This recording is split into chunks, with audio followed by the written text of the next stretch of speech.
Welcome to Sense of Style. I'm Stuart, and as I've said a few times on the channel, I own around 300 fragrances, and I use around specifically because that number changes all the time. First, I buy new fragrances. Occasionally, I will sell a fragrance, but frequently, I'm trading fragrances, so that number moves up and down all the time. But today, I'm talking about 7 untouchable fragrances. They won't be sold. They won't be traded. They're not going anywhere. These are the core of my collection. I actually have 11, but 11 sounded kind of dumb in the title, so I went with the Magnificent 7. So these are 7 fragrances that I absolutely love. This is the peak of my collection. I feel good just knowing that I own these, and at any time I can go over to them, pick them up, and put them on. Look, I know a lot of you guys have collections out there, whether you've got 10, 50, or 100. You've got your own untouchable fragrances too. Today, here are 7 of mine. Fragrance number 1 is Tom Ford's Ombre Leather, and if you are looking for the best possible leather fragrance that you can buy, I think for the vast majority of people, it is going to be Ombre Leather because this fragrance perfectly balances niche quality, and that's the most overused expression on YouTube. But we're talking about Tom Ford here. Really expensive, extremely high quality, but niche quality with designer wearability. The one problem that I have with a lot of niche houses are they tend to be a little avant-garde. They're kind of fragrances that are outside the box a little bit too much. And so you either really love them or you're like, it's not so great. But this thing is super wearable. A ton of people are going to love wearing this. So what an awful lot of people get here is a lot of leather. Think a new car leather. In order to get that feel, you need a little bit of amber, a little bit of sweetness. And who doesn't love the smell of a new car? So you're really getting that here. But the keynote to me, at least that makes it interesting, is that jasmine sambac note. It doesn't do much, but it provides a little bit of sensuality that women especially really like. So jasmine sambac is not commonly used in fragrances. Normally it's like a synthetic jasmine or it's jasmine grandiflorum. But in this case, jasmine sambac is more sensual, a little more animalic. I think that's what a lot of women like about wearing this. It is a unisex fragrance after all, although generally it does lean masculine. But this has got that new car leather, that little bit of sensuality. It is niche quality, and by that I'm talking about the performance, like 8 to 10 hours. It's just so good. Fragrance number 2 is Prada Luna Rossa Black, and this came out in 2018. And in the 2010s, there was a rush of a lot of like clubbing / date night scents, things like Ultra Male, a lot of the flankers for 1 million, the Invictus fragrance and Invictus flankers. They were really big. So this was Prada and Daniela Andrie's answer to it. And so yeah, it is, I wouldn't call it clubbing, but definitely a date night style of fragrance. But they Pradaized it. They made it more refined and powdery. So a lot of the other fragrances had a lot of vanilla, which we've come to get used to now. But this doesn't. They were very, very careful here about the amount of sweetness. So much so that they didn't even use the full tonka note. They used coumarin, which is part of the tonka note. And then you're going to get some amber with it. So the sweetness has been toned down. Add some musk to that, which can be very powdery, as can tonka, and then angelica, which is a musky herb, and you get a very different vibe, a Prada vibe. Now, the one problem that I have with the fragrance is it's not really a Luna Rossa fragrance. Luna Rossa fragrances have a wide variety of scents, but they have few things in common. They tend to be sporty, they tend to be fresh, and there's a lot of lavender. So let's think of fresh lavender feel. That's in almost all of them. There is no lavender here, and this is not a fresh or sporty fragrance at all. They had nowhere else to put it, but they did need, a new date night style fragrance, and I think they achieved it. I think Prada did a good job. Fragrance number 3 is Dior Fahrenheit Le Parfum, and this is one of the best cool weather fragrances you are ever going to wear. And I think it's the best example, at least that I have tried, of modernizing old-fashioned DNA for the modern era and having it work like a charm, being able to please the old-fashioned guys who like the original, but make it more accessible for modern audiences. I think Francois Demachy did an absolutely magnificent job here. Although, gotta be fair, this was the 8th flanker of the original Fahrenheit. It's the only one that's not been discontinued. So he did have a few shots at, trying to update the Fahrenheit DNA, but this one really worked out well. This one was a home run. So there is still a lot of violet leaf and leather here. Then they added a bunch of gourmandy elements, which are really popular right now. So you're going to get a rum note. And think of Dior and rum. Aside from the private line, I can't think of a single Dior fragrance that has rum in it, but this has rum. It has vanilla. It has licorice and some spices. So you got the gourmandy sweet elements. But if you want that Dior Fahrenheit fix, it's still there. Gotta have the most spotty availability of any fragrance that I've ever tried to purchase. This is one that, and it's not been discontinued, but it'll go away for like a year and you won't be able to get it. Not just in North America, but in Europe. And then it'll come back. It just keeps doing it. It is currently available. You can get it. It's still roughly the same price it was when I got it a couple years ago. Kind of a quirky fragrance that way. But if you're looking to buy a bottle, don't fret, because it will come around again, I promise.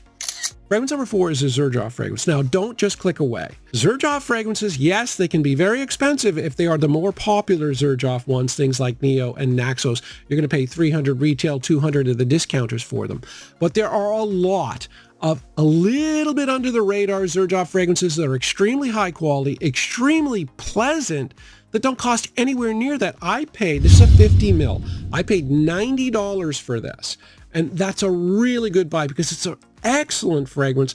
I think it's $130 for the 100 mil, but $90 for 50 is great. And what I love about it is it's a perfect transition into niche fragrances. You get to understand niche fragrances, but at a reasonable price, because look, $90, just about every designer fragrance I bought in the last year is more expensive than this. And I absolutely love it. Now, the only problem that I had with this was I was told it was very similar to Armani Code Profumo, and it's in the same ballpark, but it's really very different than Profumo. I was also told, and really under the impression, like hardcore, not just from the community, but from the brand itself, that this was a sweet tobacco fragrance, right? It's got tobacco, it's got honey, it's got labdanum and vanilla, and so that's what I thought. And then I tried it, and I'm like, I don't know about that.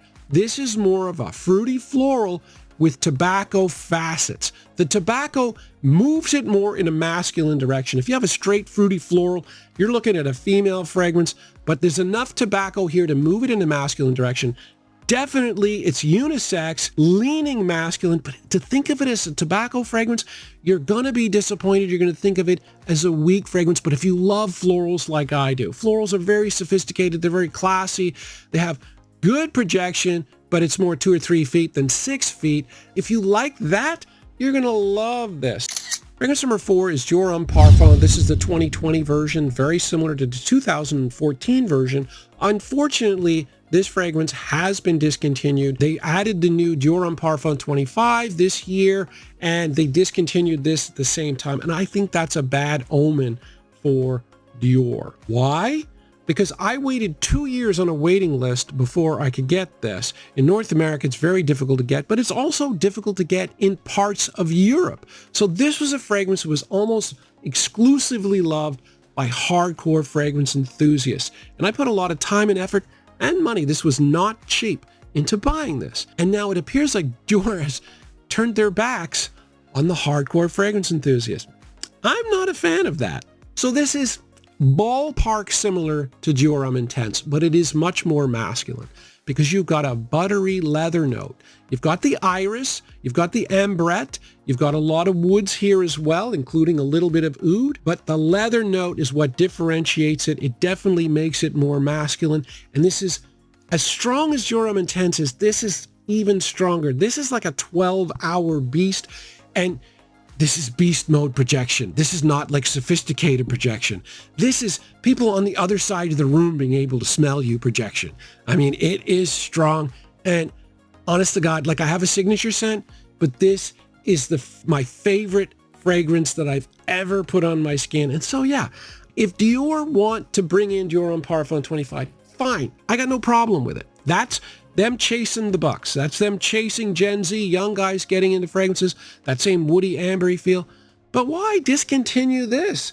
To me, that's, it's a little bit of a kick in the teeth. I'm not a big fan of that because this, I mean, it's a designer house, but really, this is a niche fragrance.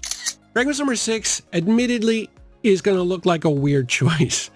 This is Eau de Baux from L'Occitane en Provence, and this is a $50 fragrance. Why is it on my list? Well, the category of fragrances I have the most of are inexpensive fragrances. I have over 100 fragrances that are $50 and less. This is my favorite by a large margin. Now, it is not the fragrance I get the most compliments from. That would be Dylan Blue. That's a phenomenal compliment getter. But my style is more oriental, sweet, spicy, that kind of thing. Something that smells kind of like Spice Bomb or Tobacco Vanille. Eau de Baux, that's exactly what it is. It is a very inexpensive fragrance that's a little bit synthetic, but it smells beautiful. This came out in 2006, but it smells like so many things, including Homme Parfum, quite frankly, the new one. It smells like so many things that are currently new on the market, and yet you're going to pay a fraction of the price. The money that they put into this fragrance was not wasted. They knew what fragrance enthusiasts really like and really value. So the scent is really good.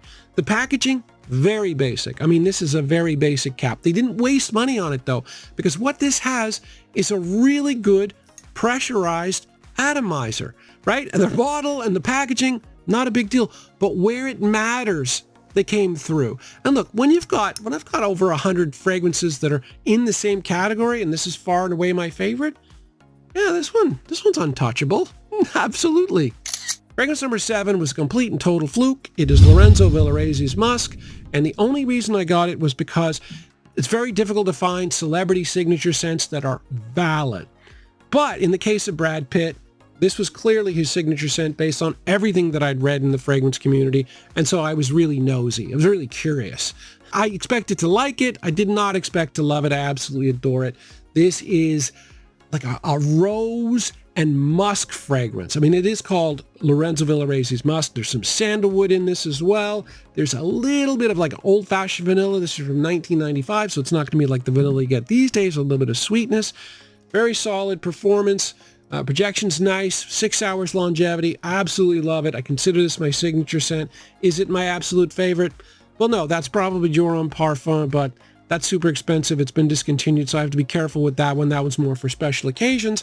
But this one's a reasonably priced niche fragrance that I can get on a regular basis, and I absolutely love the scent. So this one's not going anywhere. So yeah, I know you guys have untouchable fragrances in your collection.